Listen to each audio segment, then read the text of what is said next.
எல்லா விஷ்ணு கோவில்லையும் ஏன் துளசி கொடுக்குறாங்க, அதுக்கு பின்னாடி இருக்கிற கதை என்னன்னு பார்க்கலாம் வாங்க. அசுர அரசரான கால்நெடியரின் அழகிய இளவரசி தான் பிருந்தா. இவங்க சிவபெருமானின் நெற்றிக்கண்ணில் இருந்து வந்த தீயில் இருந்து பிறந்த ஜலந்தரை கல்யாணம் பண்றாங்க.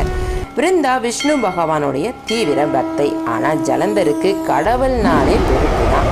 பிருந்தாவை கல்யாணம் பண்ணதுக்கு அப்புறமா யாராலும் வெல்ல முடியாதவனாக மாறினாரு ஜலந்தர். அதுக்கு காரணம் பிருந்தாவோட தூய்மையும் கடவுள் பக்தியும் தான். சிவபெருமானையே வீழ்த்தி சக்தி வாய்ந்த கடவுளா மாறணும் அப்படிங்கிறது தான் ஜலந்தருடைய நினைப்பு. சிவபெருமானாலேயே ஜலந்தரை வெல்ல முடியல. தேவர்கள் எல்லாரும் பயப்பட ஆரம்பிச்சாங்க. எல்லாரும் விஷ்ணு பகவான் கிட்ட உதவி கேட்டு போறாங்க. விஷ்ணு பகவான் தன் பக்திக்கு அநீதி வழங்க அவர் மனசு இடம் கொடுக்கல.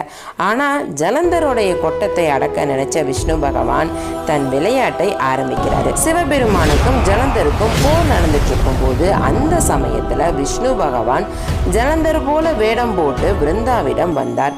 முதலில் அடையாளம் தெரியாத பிருந்தா ஜலந்தர் தான் வந்துட்டாரோன்னு நினைச்சுக்கிட்டு போறாங்க. ஆனா விஷ்ணு பகவானை தொட்டதும் அது தன் கணவர் இல்லை அப்படிங்கிறது அவங்களுக்கு தெரிஞ்சது. அவங்களுடைய தூய்மை போயிடுச்சு.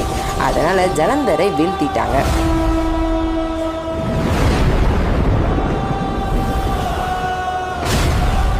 பிருந்தா மனமுடைஞ்சு போயிட்டாங்க. அப்ப விஷ்ணு பகவான் ஒரு வரம் கொடுக்கிறாரு. இனி இவள் துளசியாக அறியப்படுவாள் அப்படின்னு.